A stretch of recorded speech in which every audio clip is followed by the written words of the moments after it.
Debbie Ray Rivers from Scars, and I also have Sloan Johnson from Cybertips. So allow me to say good morning to both of you. How are you? Good morning. Good morning. Good morning, Debbie. Good morning, Sloan. So, for those of you that are tuned in, Debbie is from Scars and Sloan Johnson is from Cybertips. So, this morning we will be talking about points of discussion. Obviously, will be media initiative and protection of children. So, Debbie, where would you like to start this morning for our listening audience that's just hearing the interview for the first time? Absolutely. So, as most people know, SCAR's mission is to reduce the risk of child sexual abuse, right, and be an advocate and a voice for children who've been sexually molested, as well as their affected families. And we do have a responsibility to safeguard our children from sexual predators, right? Sexual abuse is preventable. And what we're going to talk about today is prevention should also include monitoring a child's online activity.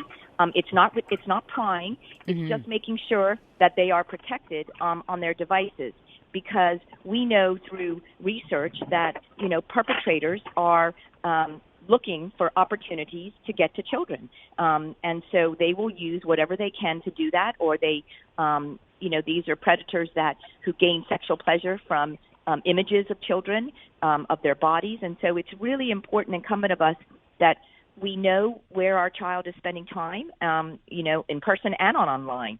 And so I'll let the professional in this area, Sloan, talk about what we can do to minimize that risk with children's online activity. All right. Good morning, Sloan. How are you? I'm doing great. I'm excited to be getting back into the swing of things post-COVID-19. Mm-hmm. So for our parents, go ahead. Sorry, I was just going to say that Debbie is correct. It's really important for parents to be involved in everything that their kids do online. From the moment you give your child a phone or an iPad or any device that can connect to the internet, you are opening up a whole new world for them. This is the age of instant access to information, and that includes instant access to other people all around the world. Okay, so for all of our parents out there most children, I don't know what the statistics are, but, most teenagers, even some of our little ones, know how to use an iPad. They know how to use a computer. They get a cell phone for their birthday. And I don't know if many people or parents realize that when you give your child, access to these devices, they can pretty much search and find anything they want unless, guidelines or parameters are put on, I guess your children to say you can't look at this, or you just set it up in a way that certain things they can search and certain things they can search. Does that sound somewhat right, Sloan? Yeah, there are quite a few parents, overseas and in Bermuda, who have gotten hip to using parental controls. But it all starts with just having a conversation. Sit down and have a conversation with your child about what is acceptable and what's not. Including them in the conversation makes them feel, a little, I'm not sure how to put it. Mm-hmm. It makes them feel like they're included in the process, and they're less likely to break those rules. So, internet and having access to everything is good, but there has to be guidelines, especially for our children. Yes, and it's important to have a discussion with your child about, what happens if someone reaches out to them. Children aren't always the aggressor in negative situations. They could just innocently be participating in an app or, searching for something online, and there could be a predator that approaches your child. So what do you do when someone approaches you online and does something or says something that makes you feel uncomfortable? It's important to have those conversations with your child as well, and it's important for them to know that they can come and talk to you about it. Mm-hmm. Now, with regards to parental guidelines, how does that work with so many devices, here now?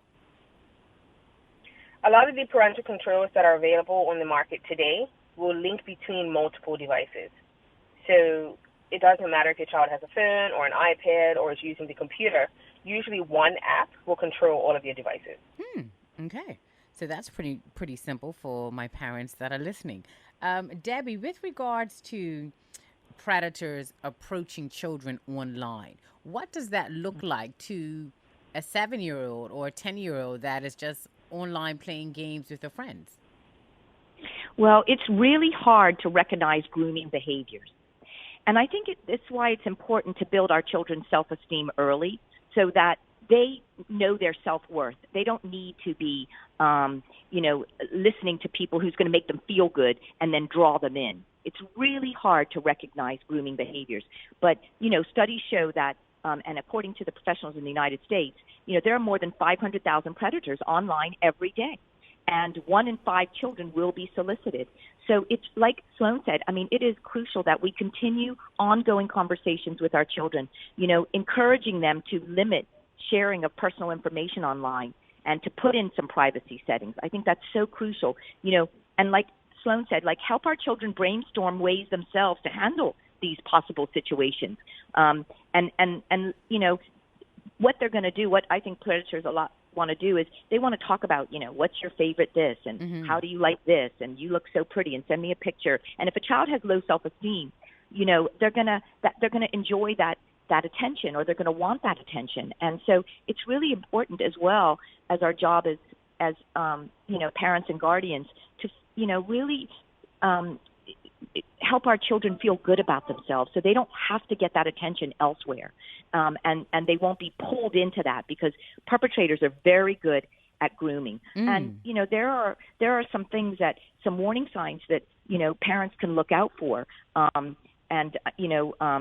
If their child is acting like isolated and withdrawn, or they keep their phone or their device out of view all the time, like under the table, or you can look out for some things if they get if they run to the bathroom more often with their device, or because they're obviously hiding something. It's just so I think it's healthy if parents, like Sloan said, have this open dialogue with their children to let them know, I care about you, and I care about where you're going online and who's out there, because there are people out there that are trying to trick and manipulate and deceive children through grooming. Absolutely. For those of you just tuned in, I have Sloan Johnson on the line from Cybertips. I also have Debbie Ray Rivers from SCARS, and we are discussing protection, safety of our children, especially when they're online. For both of you, how do you have this conversation, start the conversation with our children? Because I hear everyone always saying, your children should feel so comfortable to come to you and tell you anything. So where do parents start if they've never had the conversation, but their children have access to, their smartphone, different devices? Do you want me to answer that, Sloan? Or do conversation can be.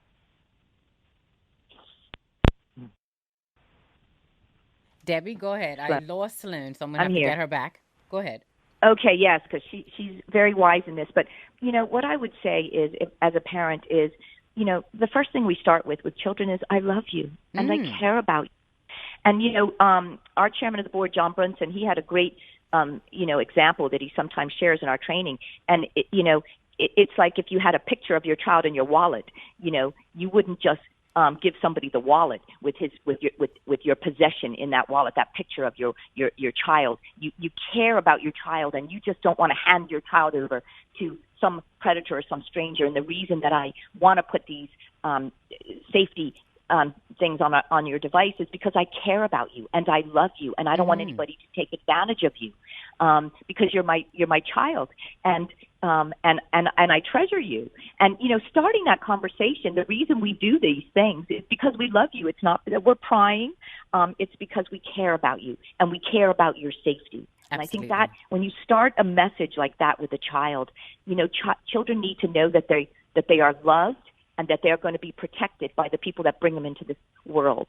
And I think starting that conversation is so important. But I know what Sloan has to say, is wise, and I know this is her area of expertise. Okay, so in that. But I think that's how I would start with, I love you and I care about your safety. Absolutely. Now, for those of you that are tuned in, I have Debbie Ray on the line. I've lost Sloan, so what I'm going to do, Debbie, I'm going to put you on hold. I'm going to get Sloan back and finish the interview. So give me a half a second. For the rest of you that are tuned in, station inside the 8 o'clock hour, back on the line with me, I have Sloan, and I also have Debbie Ray Rivers. Good morning, ladies. Do I have you back online? Yes. Yes, Okay, yes. perfect. Thank you. Sloan, before we were disconnected, I asked the question and you started to answer. How does our parents start having the conversation about safety while, online? And what were you saying? I was saying that sometimes having the trusted adult conversation is difficult for parents because as parents, we are not always our child's trusted adult. Mm-hmm. And a lot of parents take offense to that from time to time. But it is important to understand that every child's needs for having a trusted adult are different. And it may mean having a conversation with your child to say, how can I support you? Like, what do I need to do for you to trust me? How do I become your trusted adult? And if you have multiple children in your home, a trusted adult could mean different things for each child. Mm-hmm. So, for instance, my son may be comfortable talking to his godmother or his godfather about certain things than he would talking to me or his father. But I know that I trust his godparents. So I'm okay with the fact that he has trusted adults that I know would lead him in the right direction.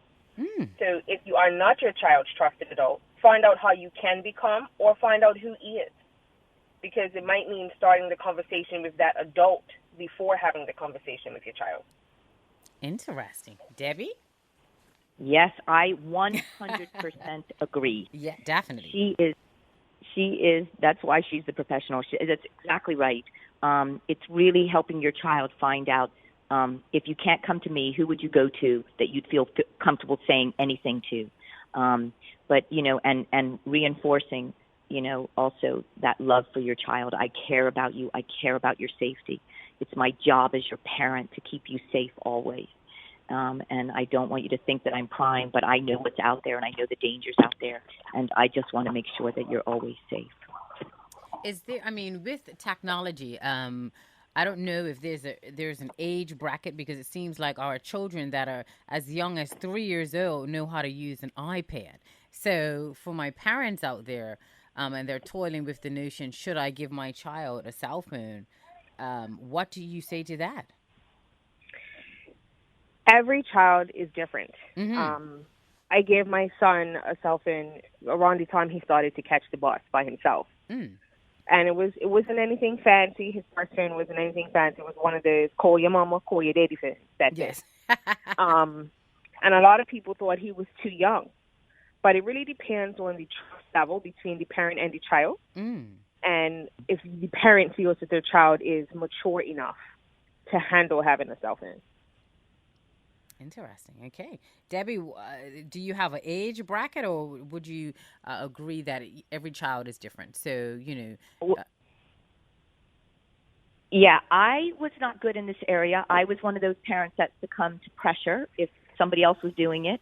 I was so afraid to say no. And I wanted my child to be happy. And so, but I also was one of those paranoid mothers who had, downloaded an app that could, ping me if something inappropriate came on.